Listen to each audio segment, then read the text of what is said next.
Have you ever wondered why, despite all your efforts, nothing seems to go right? Perhaps you've tried to meet every expectation, follow the right path, and push yourself to the limit, yet something inside you still feels incomplete. Carl Jung invites us to look beyond the visible. I have understood that the problem is not in the external world, but in the silent dialogue we maintain with our unconscious. The life you experience is a reflection of what happens within you. When you ignore your emotions or suppress your shadows, that inner disorder manifests in your reality. Jung famously said, "Until you make the unconscious conscious, it will direct your life and you will call it fate." In other words, everything you have not faced within yourself will eventually appear in your life as obstacles, unhealthy relationships, or repeated failures. If you find yourself stuck in an unpleasant situation that keeps repeating, the answer lies within you. It is not bad luck. It is your unconscious mind screaming for attention. Every problem is an invitation to look deeper and discover the parts of yourself that you have not yet accepted or understood. These ignored parts of yourself are what Jung called the shadow. The shadow contains everything we don't want to see: our fears, repressed desires, traumas, and the aspects of our personality that we have not recognized. Often, we reject these elements because they do not fit the image we want to project to the world. But ignoring them doesn't make them disappear. On the contrary, the more you suppress them, the more control they have over you. They seep into your relationships, your decisions, and those moments when everything seems to go wrong for no apparent reason. Imagine living in a house with rooms you have never dared to enter. These rooms are your shadow. The longer you keep those doors shut, the more disorder accumulates inside. The energy trapped in these repressed parts of yourself begins to manifest in your life as chaos, failed projects, toxic relationships, and a constant sense of disconnection from your purpose. Jung invites us to open those doors, to explore our inner world without fear, because only by facing our shadow can we find true peace and transformation. Many people feel like nothing goes right in their lives because they have disconnected from their true essence. In their effort to fit into society and meet external expectations, they end up betraying themselves. When you ignore your true desires or settle for a life that doesn't fulfill you, your unconscious mind finds ways to make you aware of it. Perhaps you feel a constant dissatisfaction, even when everything seems fine on the surface. Or maybe you experience inexplicable failures over and over again, as if the universe were conspiring against you. The reality is that it's not the universe punishing you. It's your own inner self crying out to be heard. Until you confront what you truly want and what you fear, you will continue encountering the same obstacles. Jung believed that our unconscious communicates through symbols, intuition, and emotions. Those gut feelings you sometimes ignore are not coincidences. They are signals from your inner self guiding you toward the right path. If something doesn't feel right in a relationship, a job, or a decision, pay attention. It's not weakness or fear. It's your intuition showing you the truth. But when you choose to ignore these signs and follow the safe path, you distance yourself from your true self and perpetuate the cycle of frustration and failure. The world around you may tell you to keep working harder. That success is just around the corner if you put in enough effort. But Jung would argue that the problem is not a lack of effort. It's a disconnection from your authenticity. If you are chasing goals that don't resonate with you, if you are pursuing what others consider valuable instead of what truly makes you happy, you will never feel satisfied. True success is not about external achievements. It's about aligning with who you really are. And that journey begins by making the unconscious conscious, by embracing your shadow instead of running from it. According to Carl Jung, true fulfillment is not found outside of you, but in the integration of your being, in the harmony between your conscious and unconscious mind. One of the most common mistakes we make is projecting our shadows onto others. Jung explained that the qualities we admire or detest in others are merely reflections of aspects of ourselves that we have yet to recognize. If someone's attitude irritates you, or if a particular person seems to bring out the worst in you, ask yourself, what part of me is being reflected in this situation? Instead of blaming others for your problems, Jung invites you to use these experiences as mirrors to better understand yourself and uncover the aspects of your psyche that need healing. This projection occurs because it is far easier to see our shadows in others than to confront them directly. For example, if you constantly feel frustrated by someone you perceive as selfish, it could be a sign that you are repressing your own need to set boundaries and take care of yourself. If you judge others as failures or incompetent, perhaps there is a part of you that fears not measuring up. By observing these projections with honesty, you can begin to release trapped energy and break the patterns that keep you stuck in cycles of dissatisfaction. Another fundamental concept in Jungian psychology is synchronicity, the idea that the events in your life are not mere coincidences, but manifestations of your inner state. When nothing seems to be going right, when everything around you feels chaotic, ask yourself, what is happening within me? External chaos is often a signal that something in your inner world needs attention. Perhaps it is time to let go of a relationship that no longer serves you, to leave a job that drains your soul, or to finally confront a fear you have been avoiding. When you align your life with your truth, synchronicity begins to emerge, and everything starts to fall into place naturally. The problem is that we often resist change. We cling to what is familiar, even if it makes us unhappy, because we fear the unknown. But Jung reminds us that the emptiness we fear is not something to dread. It is a sacred space where the new can take root. For something new to enter your life, you must first release the old. If you hold on tightly to relationships, beliefs, or situations that no longer resonate with you, you are blocking your own evolution. The act of letting go is not a loss. It is a liberation, an opening to what you truly deserve. We often feel stuck because we fail to recognize the signs our unconscious is sending us. The chaos you perceive in your life is not random. It is a message. Carl Jung taught that suffering and obstacles are ways in which the unconscious invites us to grow. When you face constant failures, it is likely that you are struggling against yourself, ignoring the parts of you that need attention and healing. Real transformation begins when you stop blaming the external world and start looking inward with courage and honesty. Your unconscious holds unresolved experiences, repressed emotions, and limiting beliefs that act as invisible barriers. These barriers prevent you from moving forward, no matter how hard you try. For example, if you repeatedly fail in relationships or projects, ask yourself, what pattern am I repeating? Jung would say that until you bring that pattern into consciousness, it will continue to control your life from the shadows. Self-awareness is not about eliminating pain, but understanding it, embracing it, and transforming it into a force for personal evolution.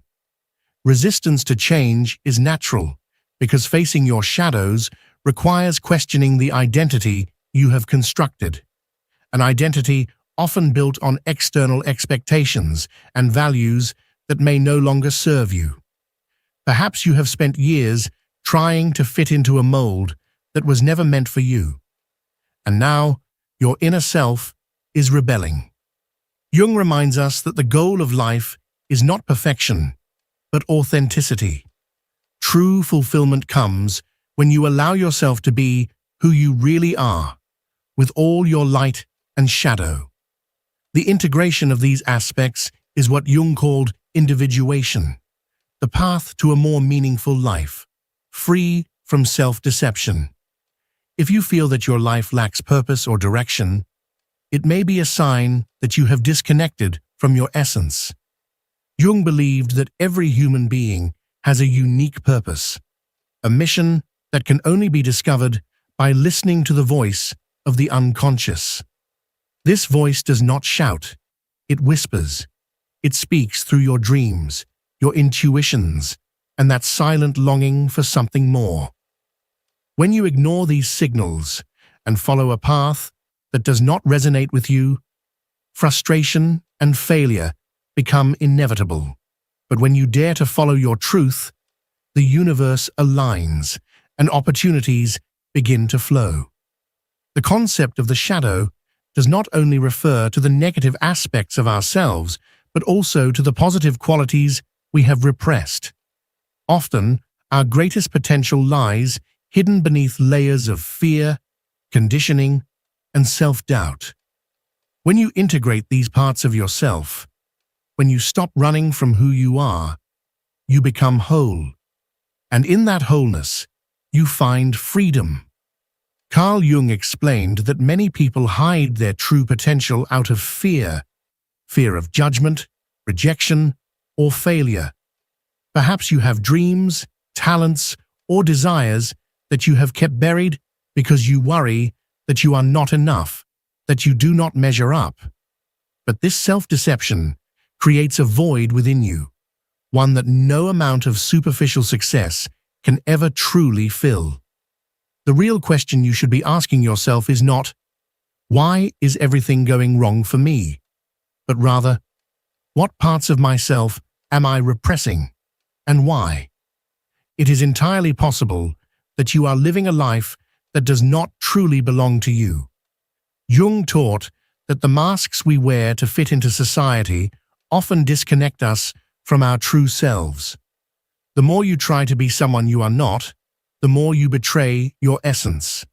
This disconnection manifests as emptiness, chaos, and repeated failures. The universe is not against you. Rather, your inner self is trying to show you the correct path. Suffering is not a punishment. It is a compass, pointing toward what needs to be transformed within you. The first step to changing your life is to stop running from yourself. The fear of confronting your shadows is what keeps you trapped in a cycle of dissatisfaction. You may find yourself clinging to relationships, jobs, or routines that no longer bring you happiness simply because you fear that you do not deserve better, or that you may not be able to attain it. But Jung reminds us that change can only occur when you are willing to let go of what no longer serves you. Life constantly sends you signals, and if you continue to ignore them, the chaos will only intensify until you have no choice but to face it. Chaos is not your enemy. It is your teacher. It reveals the wounds that still need healing in order for you to move forward toward a more authentic life. Integrating your shadows takes time and dedication, but the transformation is profound. When you face your fears and accept your imperfections, you free yourself from the burden you have been carrying. Suddenly, life becomes clearer. Your purpose becomes evident. Inner peace takes root. Toxic relationships lose their hold over you. The right opportunities begin to appear naturally. Most importantly, you reclaim your vital energy. Jung taught that the power to change your life does not lie in external circumstances, but in your ability to truly know, accept, and act from your deepest truth.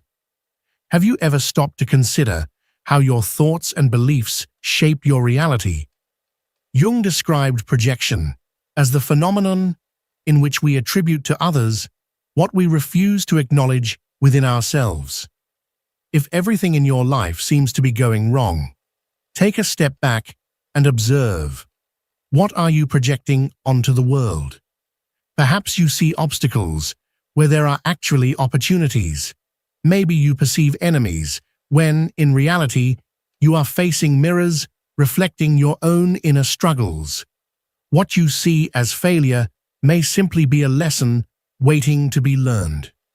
The world around you is nothing more than a reflection of your inner state.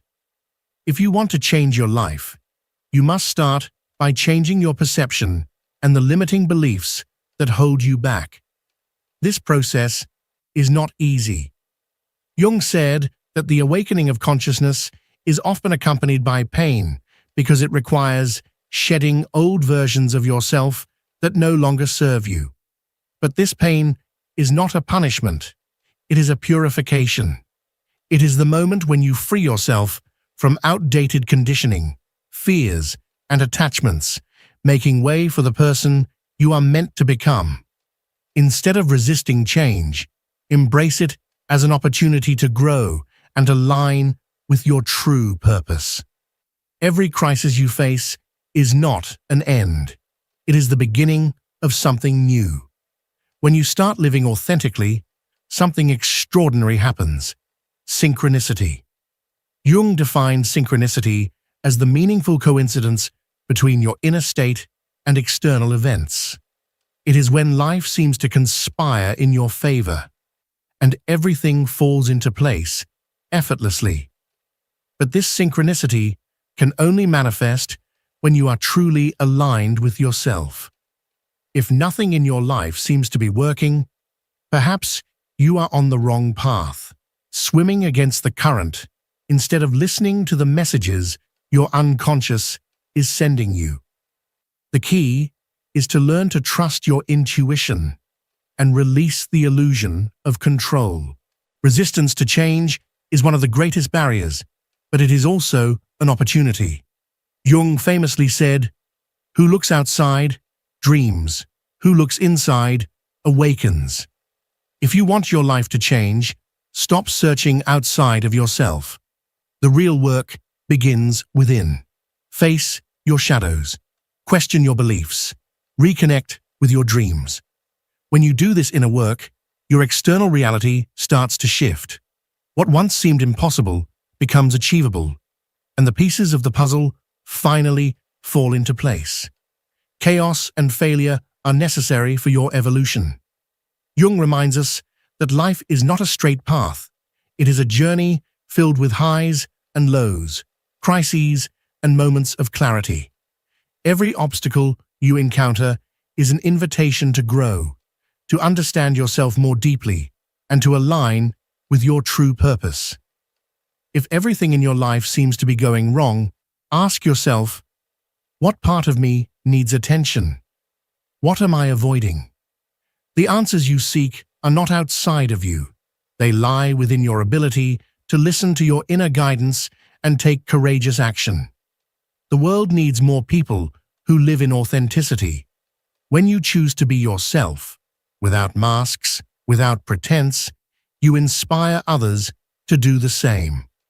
Personal transformation not only liberates you, but also creates a ripple effect, influencing those around you and contributing to a more conscious, balanced world. Jung teaches us that when we heal our wounds and face our shadows, we do not just change our own lives, we help to elevate collective consciousness. True magic happens when you dare to be who you really are. Take a moment to reflect. What part of yourself have you been ignoring? What relationships, beliefs, or fears are you ready to release? Jung said that transformation begins with an act of courage, the courage to look within and embrace everything you find, both the dark and the light. The life you desire is not something to be found outside of you. It is already within you, waiting for you to reconnect with your essence and live in alignment with your truth. When you do this, the universe responds with synchronicities, opportunities, and an unshakable sense of inner peace. This is your moment. If you feel like nothing in your life is working, remember, every challenge is an invitation to grow. Listen to your intuition, face your shadows, and trust the process. Jung taught us that the key to transformation does not lie in the external world. It lies in our ability to truly know ourselves. In the end, everything you need has always been within you. The answers you have been searching for have been there all along, waiting for you to uncover them. The chaos and failures in your life are not punishments. They are wake-up calls. Jung reminds us that every obstacle is an opportunity to evolve and rediscover our essence. If you feel like nothing is going right, do not despair. Ask yourself, what part of me have I been ignoring? What message is my unconscious trying to send me through this situation? The answers are not outside of you. They are within your willingness to look inward and embrace all that you find, the light and the darkness alike. True power does not come from controlling the external world, but from understanding your inner world. When you start living authentically, something powerful happens. The universe responds. What once seemed impossible begins to flow effortlessly. The right people enter your life, and opportunities appear almost as if by magic. But this is not mere coincidence. It is the natural result of aligning your mind, emotions, and actions with your deepest truth. Jung called this synchronicity, a confirmation that you are on the right path. Now, think of your life as a masterpiece. Every thought, every action, and every decision is a brushstroke creating your reality. Are you painting a life that reflects your essence, your purpose, and your truth? If not, this is the perfect moment to start anew. You have the power to transform your reality.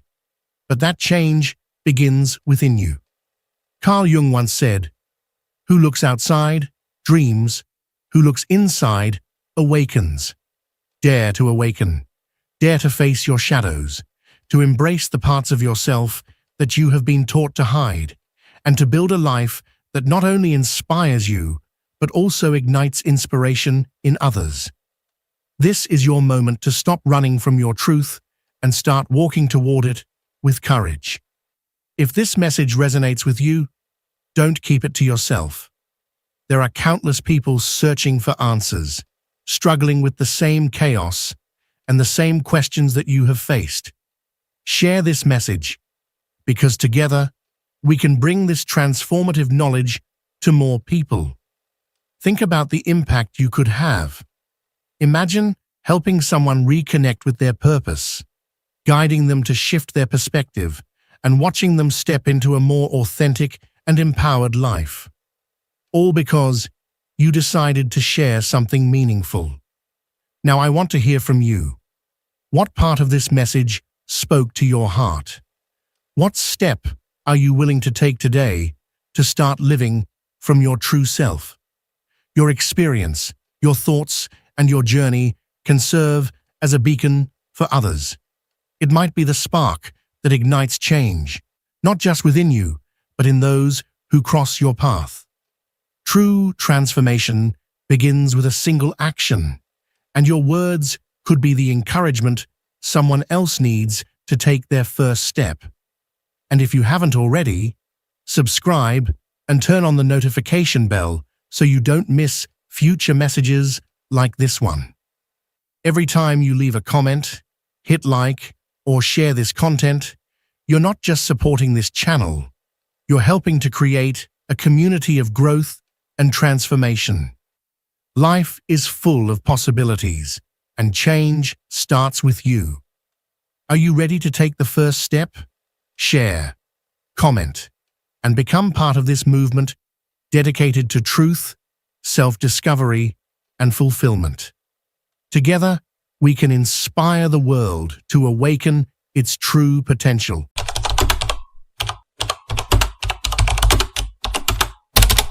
Have you ever felt a kind of exhaustion so deep that not even a full night's sleep could fix it?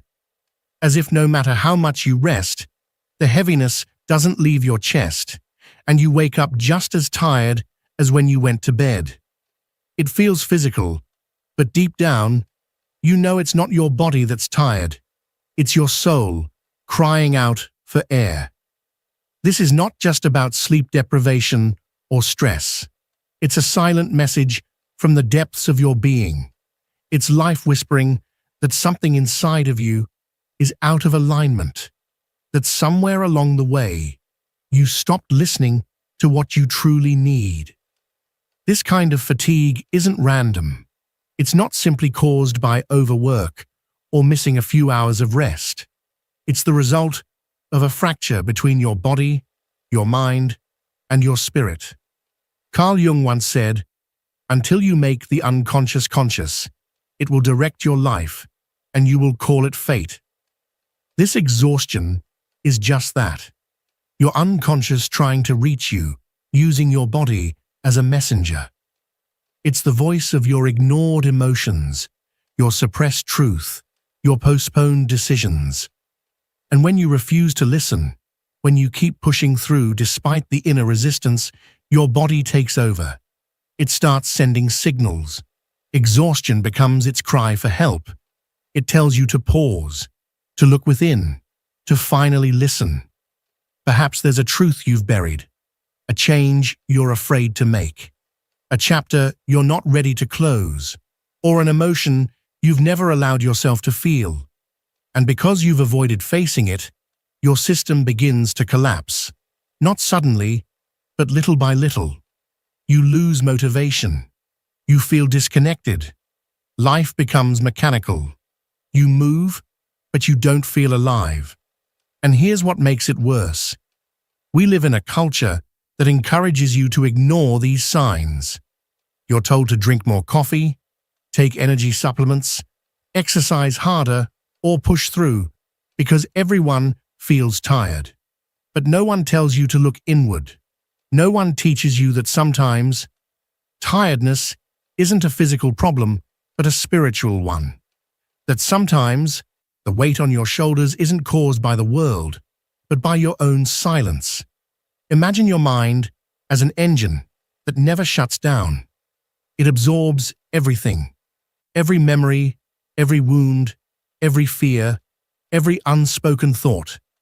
Even when your body is still, your mind continues to process, to relive, to worry. And here's the truth. Your brain doesn't distinguish between real danger and imagined threat. Whether you're facing a real crisis or just imagining a worst-case scenario, your body reacts the same way. The same stress response is triggered, and cortisol, the stress hormone, starts flowing through your system. Cortisol was meant to protect you. It's the chemical that gets released when you're in danger. It helps you escape, survive, fight, react. But when your mind is constantly alert, because of anxiety, unresolved trauma, or unexpressed emotion, this hormone becomes toxic. It floods your body again and again, wearing down your nervous system, weakening your immune system, disrupting your sleep, and draining your vitality. And eventually, you don't just feel stressed, you feel empty. Negative thoughts become your background noise. Every what if, every fear, every mental replay of past pain activates this internal alarm. You live in survival mode without even realizing it. You begin to confuse this hypervigilant state for normal life. You think it's normal to feel tired all the time, normal to live with tight shoulders and shallow breaths, normal to feel numb, disconnected, and anxious. But it's not normal. It's just familiar. There's a big difference. Familiar doesn't mean healthy. and being used to something doesn't mean it's your truth. And this brings us to the most important realization. Exhaustion is not the problem. It's the symptom. It's not the enemy. It's the messenger. It's your soul waving a flag saying, something in here needs to be healed. But we've been trained to silence messengers, to cover symptoms, to run away from pain instead of asking what it wants to teach us. We're told to sleep more, drink more water, take vitamins, go to the gym. And while these things help, they are only part of the answer. Because if you don't get to the emotional root, if you don't ask yourself why you're tired, you'll keep living in cycles. Carl Jung reminded us that what we refuse to bring to the light becomes our fate. So if you don't stop and explore your exhaustion, it won't go away. It will shape your behavior, your choices, your relationships, your identity. And you'll call it bad luck or burnout, when really it's a wound asking to be healed. Think about the beliefs you've carried for years, beliefs that say you're not enough, that you're unworthy of rest, that success must come through sacrifice. These beliefs live in your muscles, in your breath, in your posture. They speak through your tension, your fatigue, your illnesses. The story you tell yourself becomes the story your body believes. And over time, your body starts to act accordingly. It lives in fear. It braces for impact. It forgets how to relax. But here's the good news. This story can be rewritten. You are not sentenced to live in exhaustion forever. You are not stuck in survival mode. You can unlearn what made you sick. You can decode the hidden language of your fatigue and transform it into wisdom. You can learn to listen again to yourself, your needs, your pain, your intuition. This begins by asking yourself honest questions.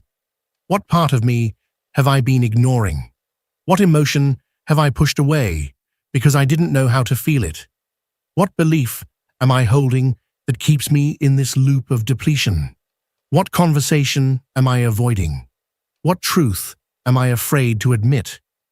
Jung taught that transformation comes through integration, the conscious meeting of your light and your shadow. So don't rush to fix your tiredness. Sit with it.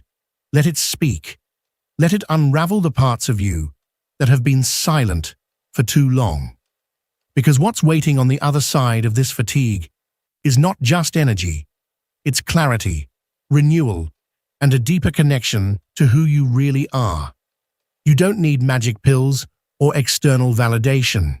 You need courage, the courage to face yourself, to give yourself the rest that isn't just physical, but emotional and spiritual. To remember that being human is not about always doing, producing, achieving. It's about being present with your experience, even when it's uncomfortable, especially when it's uncomfortable.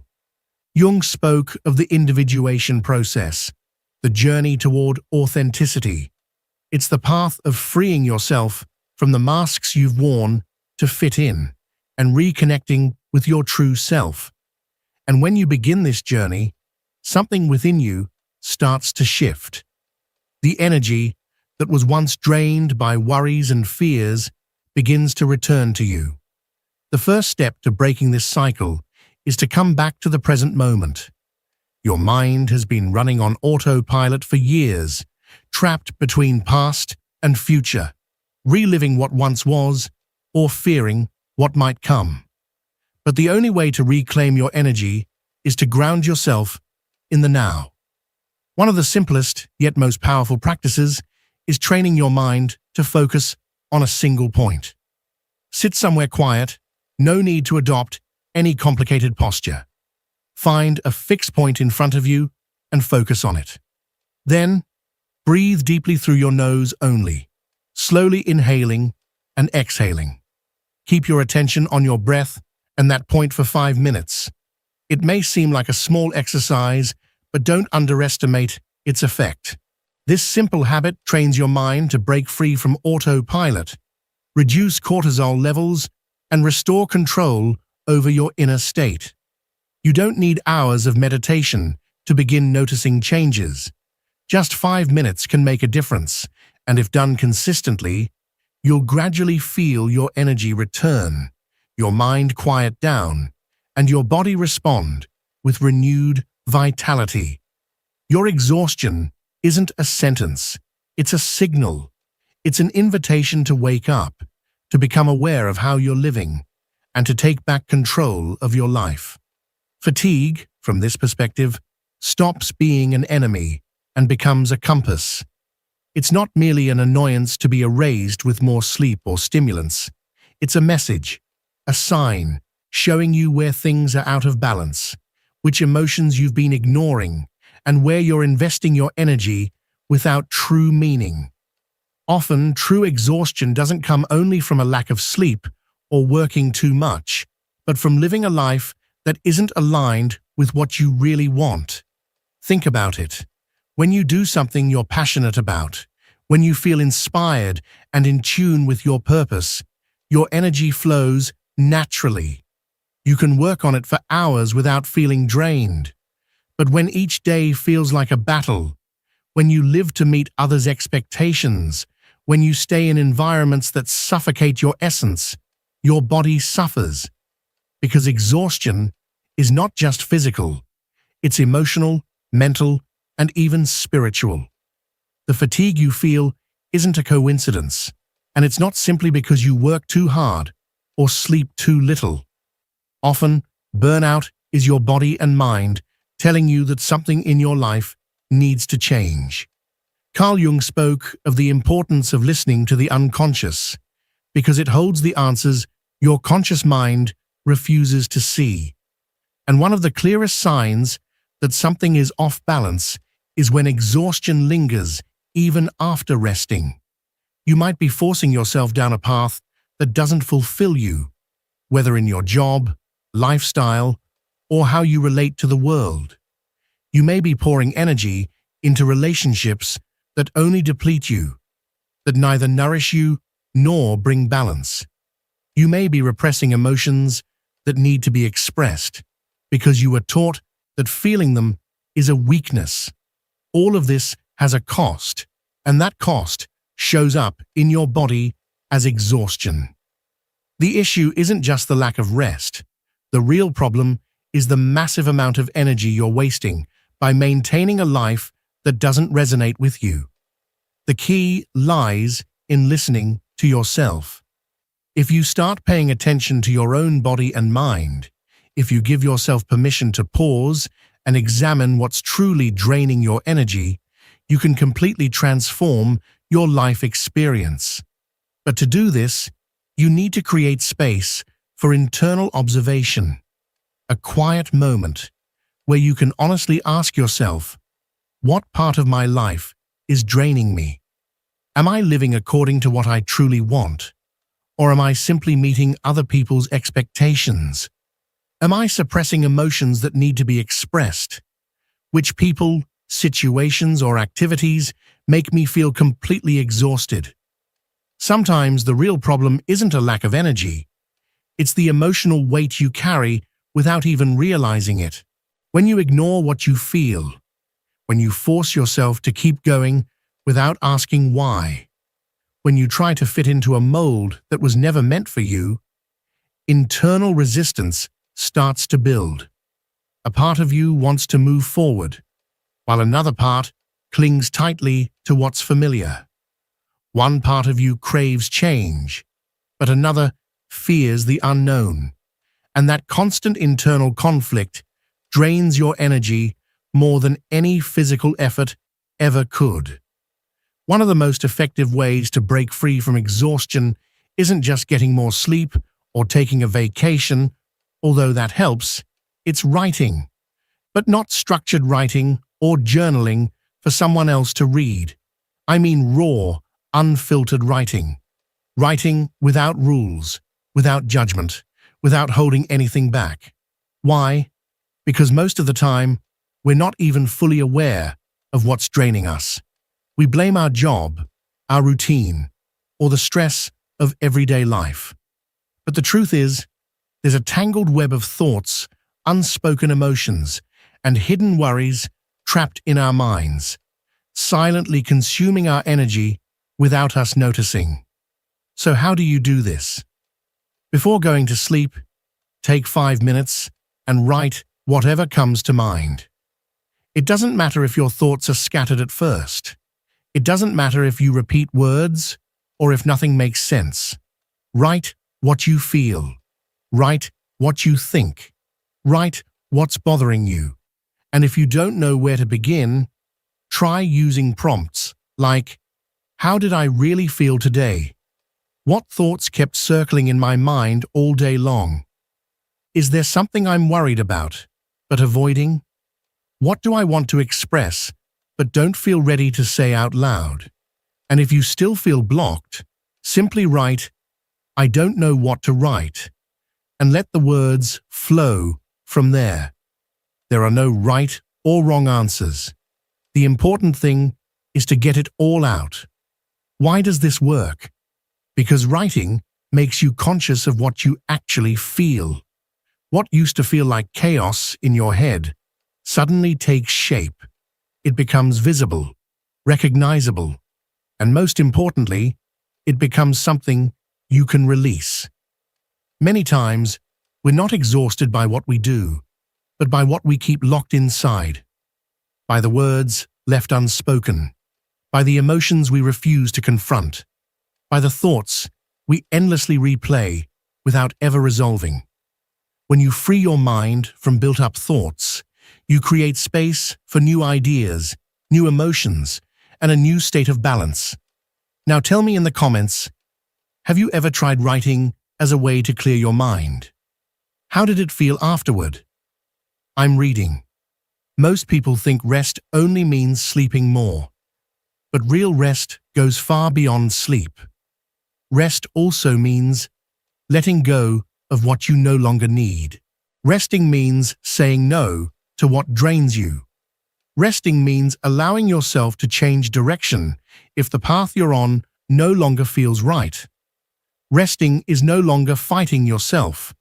And finally, learning to listen. Because real exhaustion can't be healed by more sleep alone.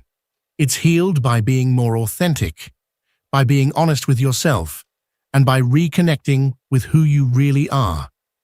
So the next time you feel a deep exhaustion, don't brush it off. Don't drown it out with coffee, noise, or endless distractions. Pause. Observe it. Ask yourself what it's trying to tell you. Your body doesn't lie. It's constantly sending you signals, whispers that turn into cries if you ignore them for too long. You just have to stop long enough to listen. Carl Jung spoke of the process of individuation, the path to becoming your most authentic self. But that path isn't easy.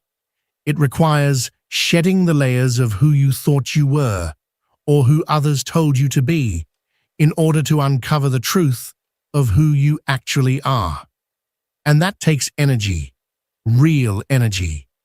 Every time you live your life according to someone else's expectations, every time you say yes when your soul is screaming no, every time you try to fit into a mold that was never meant for you, you're draining that energy. And exhaustion, it's how your body says, enough. This is where the power of conscious pauses comes in. Throughout the day, set a simple reminder on your phone. When it rings, stop for just 1 minute. Inhale deeply, exhale slowly, and repeat something gentle like, I am at peace with this present moment. It might seem insignificant at first, but these tiny pauses act like anchors, pulling you back to yourself before the tide of life carries you away again. When you give yourself even a moment to pause, to breathe, to let go of what was never yours to carry, your entire energy field shifts. And when your energy changes, your reality begins to change with it. Another root of chronic tiredness is the imbalance in the flow of giving and receiving. We live in a world that celebrates productivity, sacrifice, and selflessness, as if our value were measured only by how much we do for others. But true balance means learning to receive as much as we give. Ask yourself honestly, am I nurturing myself as much as I support others?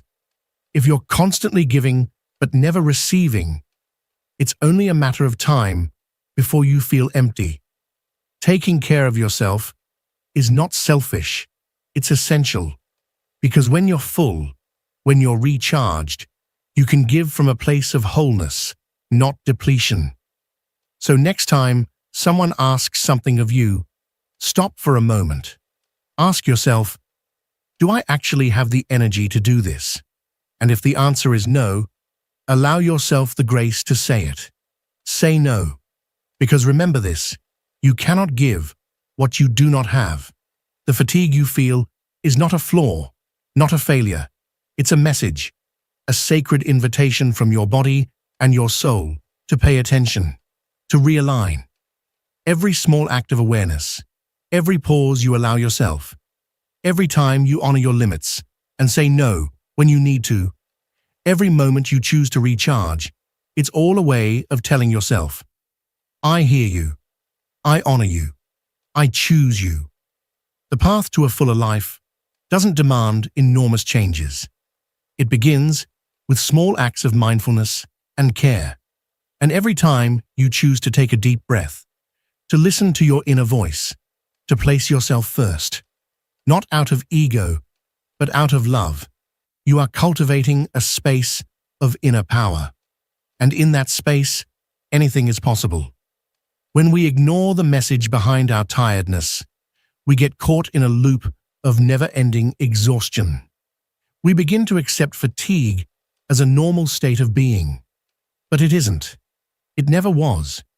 The body has quiet ways of telling us something is off, and if we don't listen, those whispers become shouts.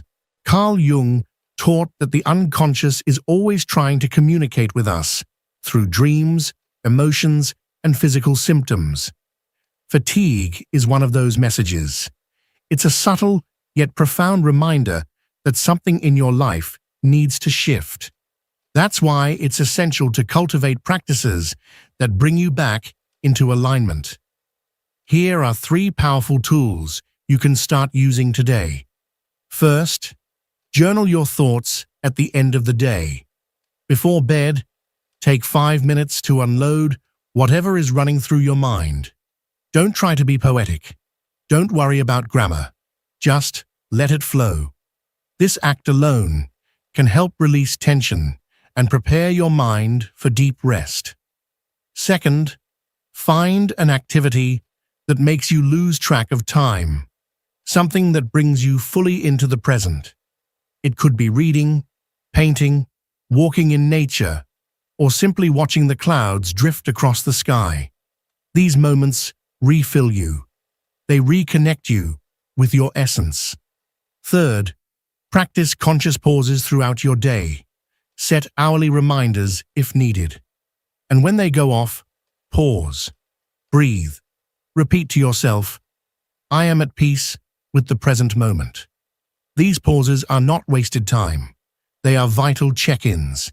They help you reconnect with your body and prevent stress from silently building. The key is not to make massive changes overnight, but to build small, intentional habits that gently return you to yourself.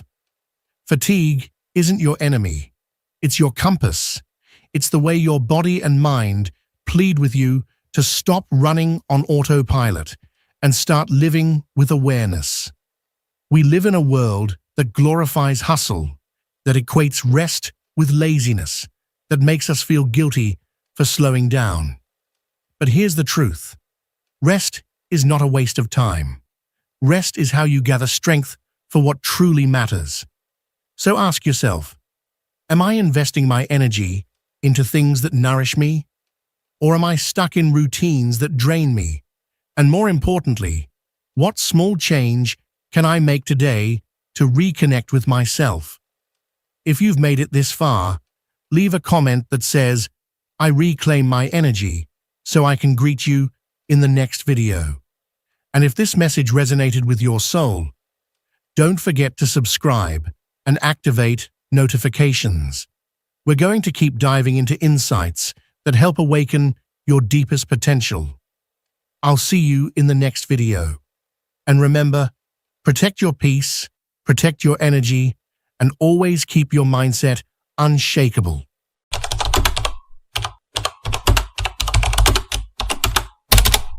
There are people who, the moment they enter a room, shift the energy in a way that bends the rules of time. Their presence alone disrupts the logic of aging. It doesn't matter what their ID says or how many birthdays they've had, their energy tells a different story. It's not just about smooth skin or the absence of wrinkles. It's not just the way their body moves or how their eyes shine. It's something much deeper, something that can't be touched or easily defined. It's an inner lightness, a subtle frequency they radiate, a soul that hasn't been worn down by the years, but rather refined by the wisdom they've gained through them. And you can feel it. You can see it. It becomes undeniable. People might raise an eyebrow and ask, "Wait, that's your age? Are you serious?" And they mean it. It's not just a compliment. It's genuine confusion, because something about you breaks the expectations people have about what aging looks like. But deep down, you know the truth. It's not about genetics. It's not about strict diets or elaborate skincare routines. There's something else at play, something that no mirror can fully reflect. It's about inner coherence, a spiritual alignment. It's a way of being that nurtures you from the inside out, a life lived from the soul outward, rather than from appearances inward. Carl Jung once spoke of the path to individuation, the journey toward becoming whole. It's not a journey for the faint of heart. It's a process that strips away masks, confronts inner wounds, and eventually brings us face to face with our truest, most unfiltered selves. That kind of living purifies the soul. It detoxifies your very essence. And as strange as it may sound, that process has a physical effect. Because when people age rapidly, it's often not just biology, it's disconnection. Disconnection from who they are, from what they feel, from the life they wish they were living. They start to conform, to please others, to chase expectations, to fit into molds they never chose. And in doing so, they abandon parts of themselves. But those who appear ageless, who carry that unmistakable spark, they've made a different choice. They've chosen to remain loyal to their essence. They've chosen inner truth over outer approval. And that choice leaves a mark, not just on their spirit, but on their body. When you live in harmony with yourself, when you stop dragging the past behind you, when you stop resisting the present moment, your biology responds. Your face softens. Your eyes brighten. Your energy becomes lighter. Your mind no longer clings to bitterness, and your soul begins to heal and regenerate in ways no cream or workout ever could. Many believe that what ages us is simply the passage of time. But really, it's the weight of time that does the damage. It's the unspoken griefs, the silent regrets, the emotional baggage we carry year after year. It's the roles we force ourselves into, the masks we wear for so long that we forget what our true face looks like. It's the soul that forgets how to play, how to laugh freely, how to love without keeping score. Jung once said, "We do not grow old from the passing of years, but by deserting our soul." And he was right. The soul doesn't age. The soul doesn't wrinkle. The soul doesn't grow tired. And when you live from that place, from your soul, You can be 50, 60, 70 or more, and still radiate the same vitality you had in your 20s. It's a different kind of youth, one that others can sense, even if they can't quite explain it. It's a magnetic force, a silent glow, a quiet confidence that doesn't need to prove itself. You walk into a room, and people feel it. They may not understand what it is, but they know it's rare. They know it's real. This kind of youth isn't visible in the mirror. It's not something a camera can capture. It's not something you can post about. It's a vibration, a presence, a way of meeting life with awe even after you've been broken, even after the betrayals, the losses, the sleepless nights, especially after those things.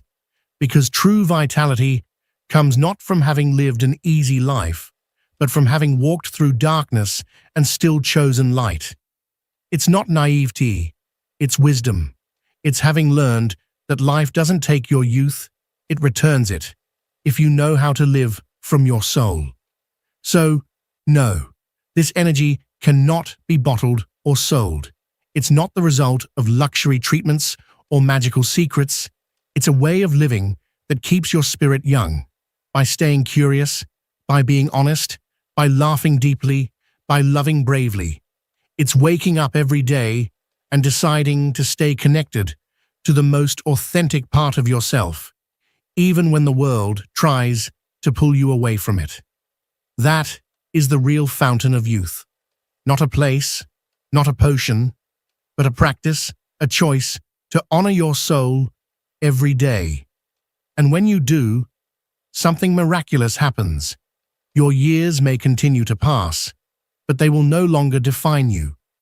Because while the body may follow time's path, the soul always dances outside of it. Carl Jung once said that one of the greatest challenges for a human being is to make peace with their shadow. And it seems that those who look younger than their age have, in some quiet and unspoken way, done this deep inner work. They've descended into the depths of their own story. They've mourned the losses others chose to bury. They've healed wounds that previous generations didn't have the words to name. And from that courageous descent, they've emerged, lighter, more awake, more alive. True youth doesn't lie in denying the passage of time, but in the depth with which you walk through it. The people who fear aging the most are often those who wear the stress of that fear on their skin. But those who embrace each passing year with awareness and acceptance carry a glow, a light that doesn't dim with age, it becomes more luminous. Have you ever noticed how some older individuals seem wiser, gentler, more open, even more playful than people decades younger? That's not a coincidence. It's the natural result of surrendering to life instead of resisting it, of learning to live each stage fully, without clinging, without regret, without the pressure to be anything other than what they are. That kind of presence becomes a beauty that no makeup can create. It becomes a youth that no workout can manufacture. It's not something you train for, it's something you inhabit. The people who appear younger are often those who have forgiven deeply, who have released what they couldn't carry anymore, who have made the conscious choice not to grow bitter. They've cultivated the rare gift of seeing wonder where others only see repetition. And that simple shift in perspective transforms the body, lifts the spirit, and softens every step they take. Spiritual youth is a state of the soul, and the soul, when at peace, renews everything it touches. There's a subtle yet profound difference between being youthful and trying to look youthful. In one case, youth is a natural expression that flows outward. In the other, it's a mask, a costume, a performance. And the difference lies not in the body, but in the spirit. In many cultures obsessed with outward appearance, Youth has been turned into a product, something to be bought, preserved, or performed. But real youth has nothing to do with creams or surgeries or filters. It's not about what you hide, but what you're brave enough to reveal. People who radiate youth from the inside aren't pretending. They're not trying to appear as anything other than what they are. What you see is the result of years spent in reflection, in stillness, in honest connection with what truly matters. Their glow is not artificial, it's earned. When you stop living from pressure and start living from love, everything in you shifts. When you no longer need to prove yourself, your body knows, your cells know, and others feel it. Jung might say that when you reconcile with your unconscious, the soul takes over. And when the soul is in the lead, there's no room for rigidity, for bitterness, for self-deception. Gives way to movement, the grace, and the life. People who seem younger aren't necessarily the ones who've had easy lives. In fact, it's often quite the opposite. They've endured deep sorrows, but instead of letting that pain harden them, they've used it to soften themselves. They've turned their wounds into wisdom, their burdens into bridges. That kind of inner softness, that compassion carefully nurtured, gives off a radiance that can't be faked. It's not about genetics, it's about awareness. It's not the body that rejuvenates the soul, it's the soul that rejuvenates the body. The most powerful kind of youth is not the one that looks back at you in the mirror. It's the one you feel when you wake up. It's the quiet sense that you are exactly where you need to be, that your emotions are clear, that your conscience is calm. That peace, the kind that can't be bought or bargained with, is the true mark of inner youth. We live in a world obsessed with halting time, with erasing its traces, with pretending to be what we no longer are. But the true transformation doesn't come from stopping time. It comes from transcending it. And that power belongs to the soul that has learned to look at its own shadow with kindness, the soul that no longer punishes itself for what didn't happen, the soul that has released inherited guilt, senseless expectations, repeated patterns. That kind of soul is beautiful, not for what it shows, but for what it emits. And many times, the people who seem the youngest are those who've shed the most weight, who've decided that wearing masks isn't worth it, who've realized that real beauty doesn't come from looking a certain way, it comes from being. When you're truly connected to your soul, you no longer feel the need to hide your age, because you understand that your value doesn't decline with the years, it deepens. It becomes more precise, more profound. Jung spoke of the soul as a whole that seeks to integrate all its parts. And when that integration happens, it shows. You can see it in someone's posture, in the tone of their voice, in the way they look at others without judgment, with softness, with presence. That is the youth the world forgets to talk about, the one that can't be bottled, branded, or sold. The youth that belongs to those who've made peace with who they are. And that kind of youth lasts. Spiritual youth has nothing to do with age. It has everything to do with presence, with compassion, with the freedom you carry within you. And that kind of youth, it never grows old. We all have a mirror in our homes, one that shows us our face, our skin, our hair. But there's another mirror, far more powerful, that we almost never look into. The mirror of the soul. That mirror doesn't reflect your appearance. It reflects what you carry inside. It doesn't reveal wrinkles. It reveals wounds. Some open, some healed. It doesn't tell you how you look. It tells you how you are. Whether you're truly living or merely surviving. Whether you're flowing with life or resisting it. And when someone appears young, when their face glows, their eyes shine, their energy feels light, even if the calendar tells a different story, often it's because their inner mirror is clean. It isn't fogged by resentment. It isn't cracked by guilt. It has been lovingly polished over time, with forgiveness, with self-respect, with truth. To look younger is not always a superficial compliment. Sometimes it's a sacred sign, a quiet revelation that you're in alignment with your true self, that you've stopped living out of obligation and started living from authenticity. And you can feel it, even if others can't quite explain it, even if they can't find the words. Some people unknowingly express their healing through their face, their body, their presence. They carry lightness, not because life has been easy, but because they've chosen to stay open, even through the pain.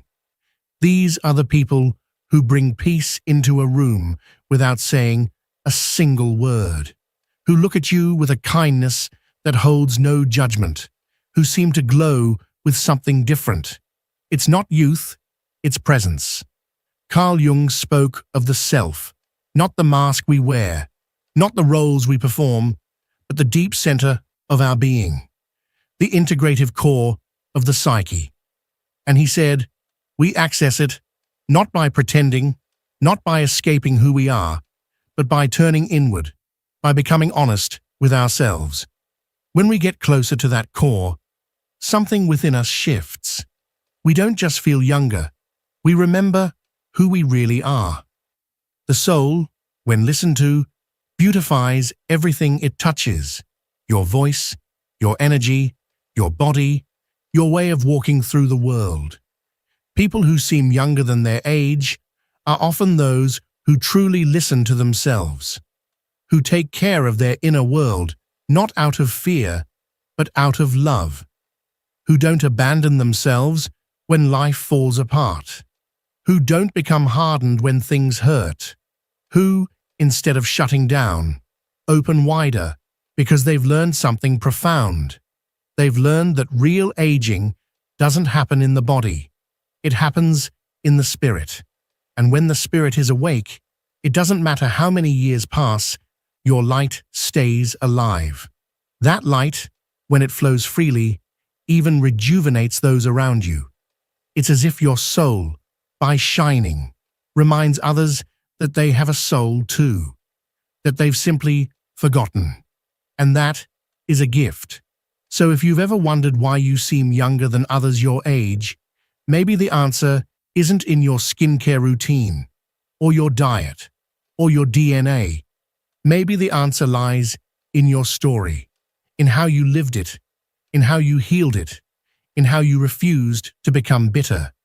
Maybe without realizing it, you became someone who inspires, someone who reflects what so many have forgotten, that the soul does not age, that true beauty is a state of being, and that time can only take from you what you willingly surrender. But if you hold on to yourself, your truth, your presence, your light, then time becomes your ally, not your enemy. And you, just by being, become a living memory of something sacred. That real youth begins within and never truly fades. There's a quiet secret carried by those who seem to glow with youth, even as the years pass. It's not something found in creams or routines, nor in the desperate chase for time. No, it's something deeper, more profound. These people have learned the art of release. They no longer carry the burden of needing to please everyone, nor do they bend under the weight of others' expectations. They have stopped dragging along the guilt handed down through generations. At some point, they looked inward, really looked, and made a conscious decision to let go of everything that was never truly theirs to hold. Because growing old, in its truest sense, is not just a biological process, it's an emotional act. It's what happens when we let fear pile up like unspoken words in a room we refuse to enter.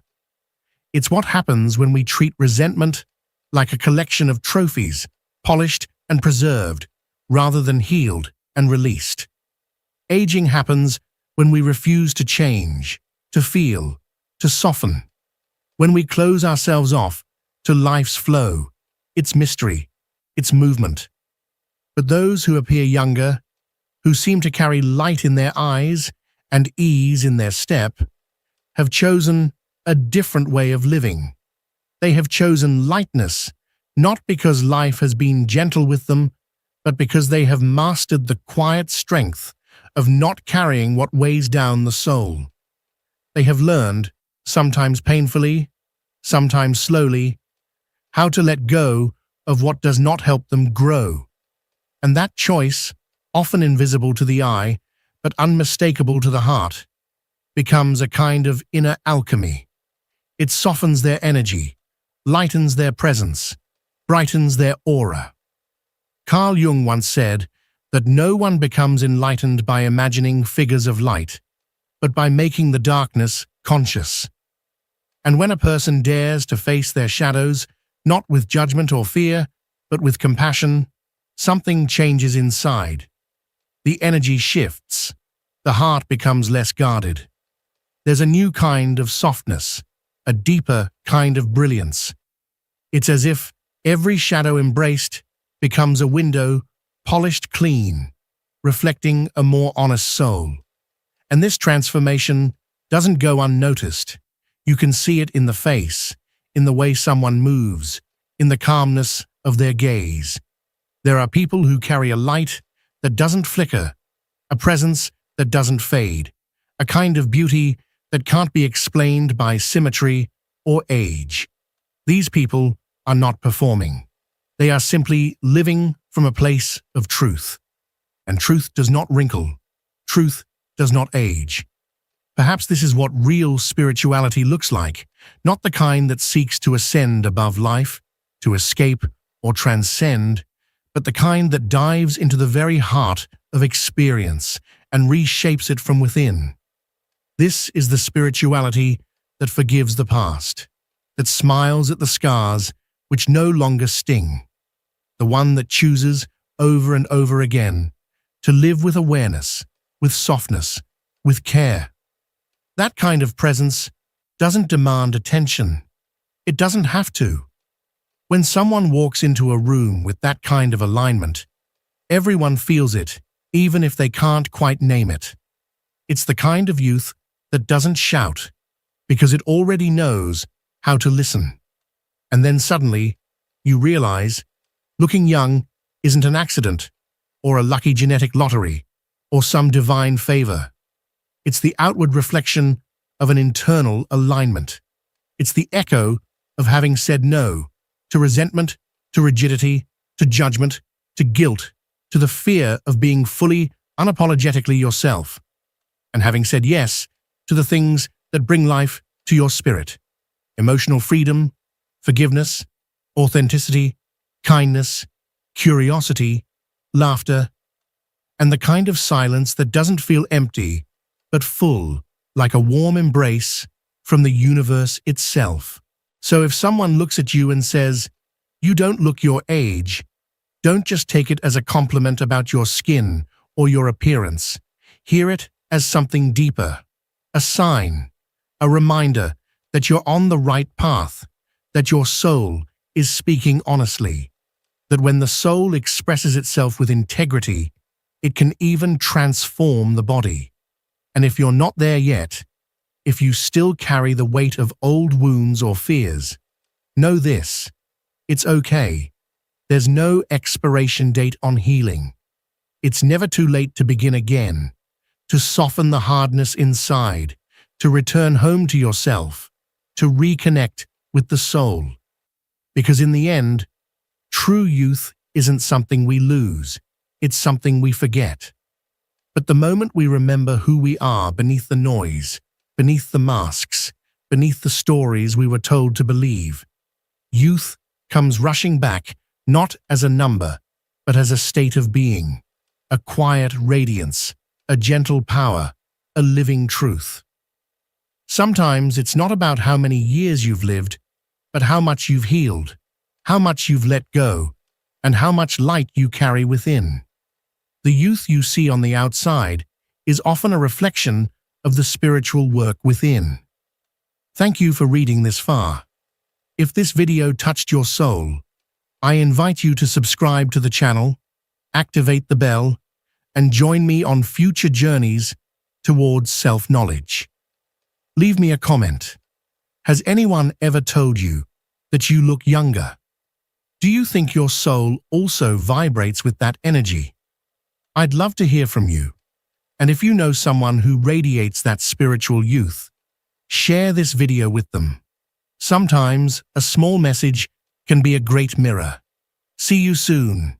And remember, true beauty is that which never fades, that which is born from within. Taking distance is an act that can completely change your life. We often underestimate the power of stepping back, distancing ourselves from people, places, or even patterns that do not serve us. However, what Carl Jung taught us is that in that space of separation, the deepest truths emerge, those we tend to ignore when we are trapped in routine. When you choose to take distance, you not only change your perspective, but also trigger an internal dialogue with your unconscious. Suddenly, the things that once seemed invisible become clear. Repressed emotions come to light, and you begin to understand what you truly need to live in alignment with yourself. But what happens to the people you distance yourself from?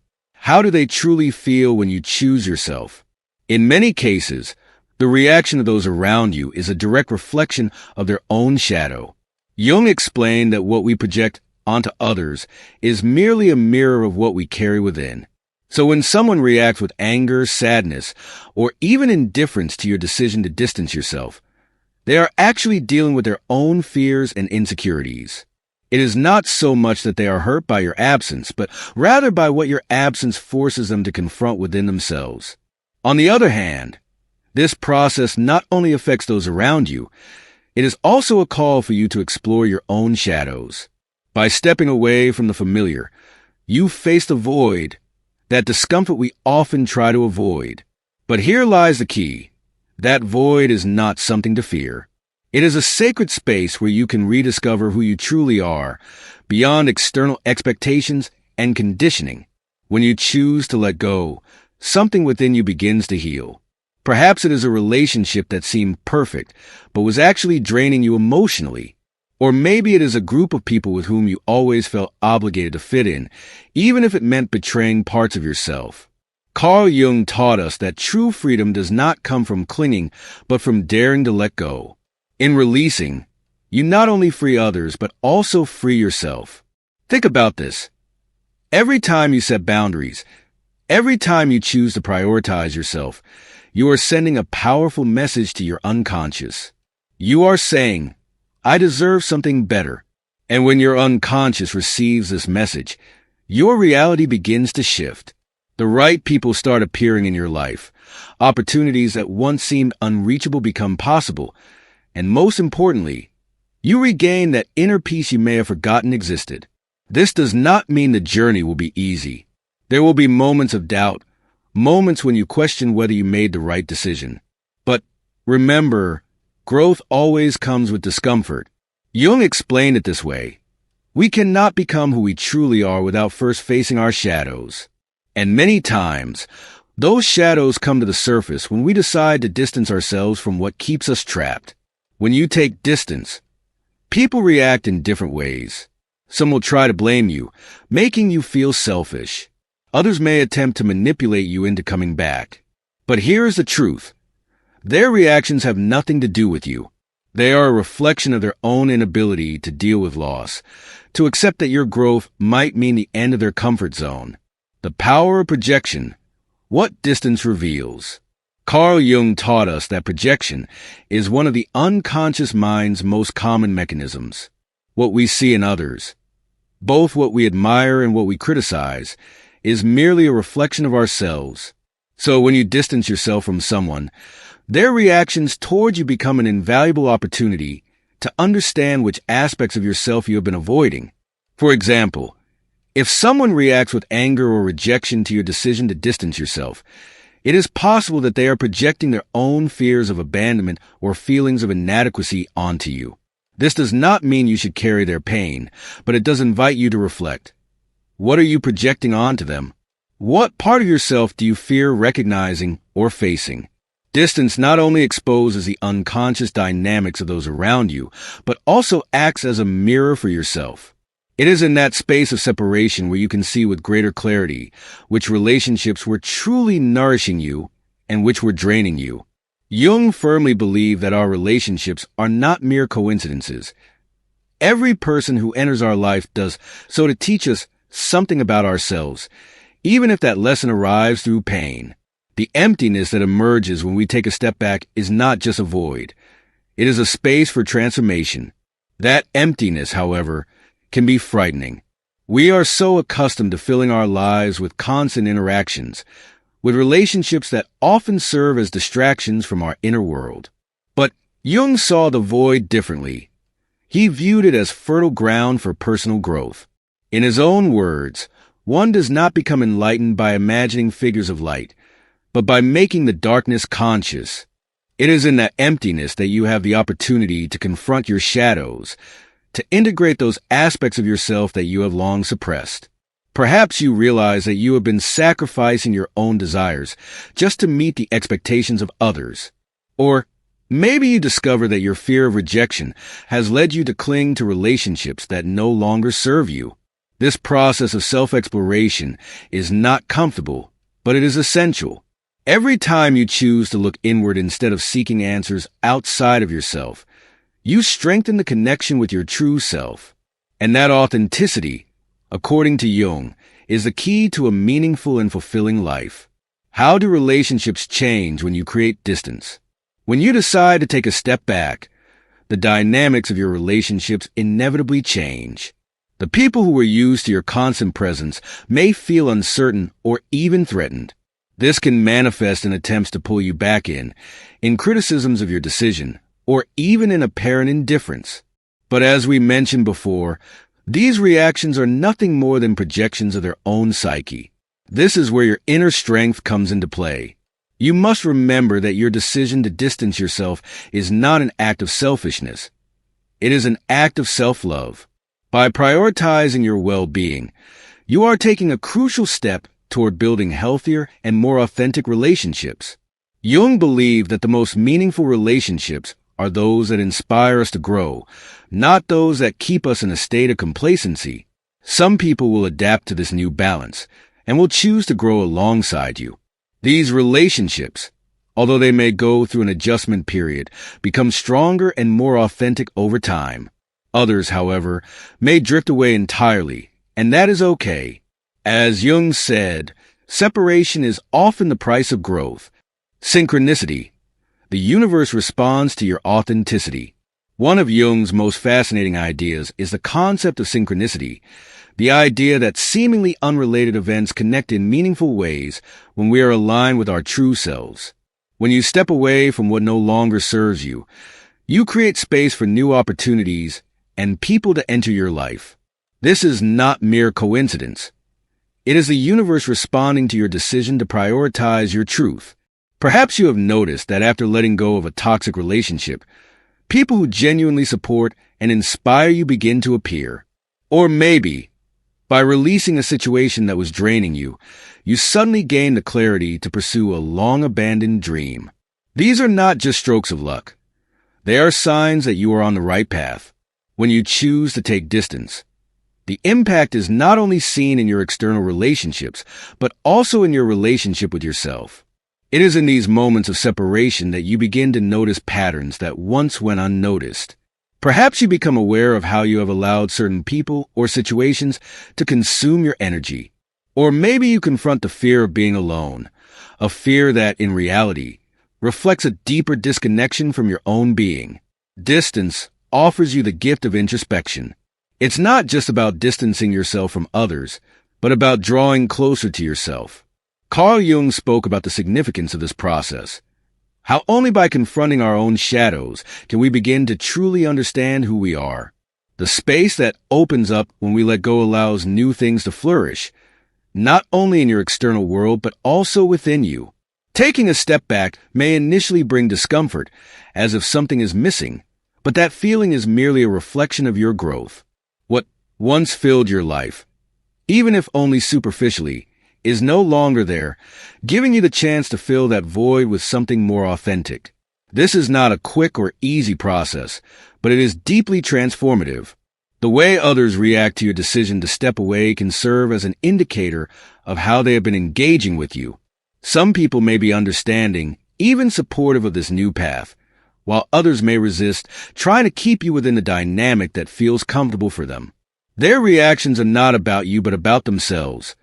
Their resistance is a reflection of their own inability to adapt to your growth. The clarity that comes with distance helps you not only understand others better, but also rediscover your own boundaries. You begin to recognize which relationships uplift you and which ones drain you.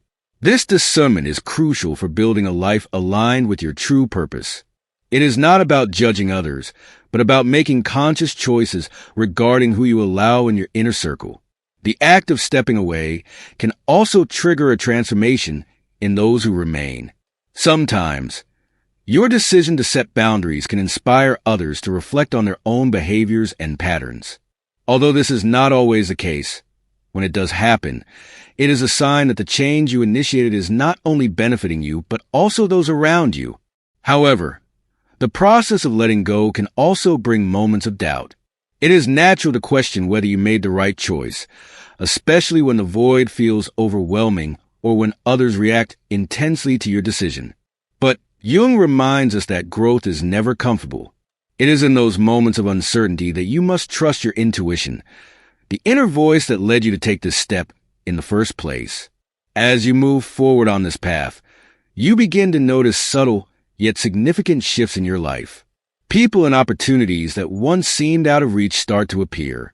Synchronicities, those seemingly coincidental moments, become more frequent. This is not mere chance. It is a sign that you are in alignment with your deepest essence. The universe responds to authenticity, opening doors that once seemed locked. That said, this process requires courage. Choosing authenticity over conformity is not always easy, especially in a world that constantly pressures you to fit in. But the reward is invaluable. A life that genuinely reflects who you are, filled with relationships and experiences that resonate with you on a profound level. On this journey toward authenticity, you begin to see relationships differently. People who once seemed indispensable now appear in a new light.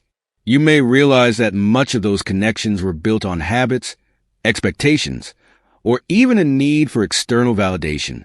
By stepping back, you gain clarity on whether these relationships truly added value to your life or merely occupied space that can now be filled with something more aligned with your true self. Some relationships survive this process, while others fade away. This may be painful at first, but over time, you come to understand that distance does not always mean loss. Sometimes, it means making room for something more genuine to grow. Jung believed that the most authentic relationships are not those maintained out of obligation or comfort, but those that inspire growth and evolution. You also begin to notice shifts in your energy. The emotional burdens you once carried by maintaining certain connections start to lift.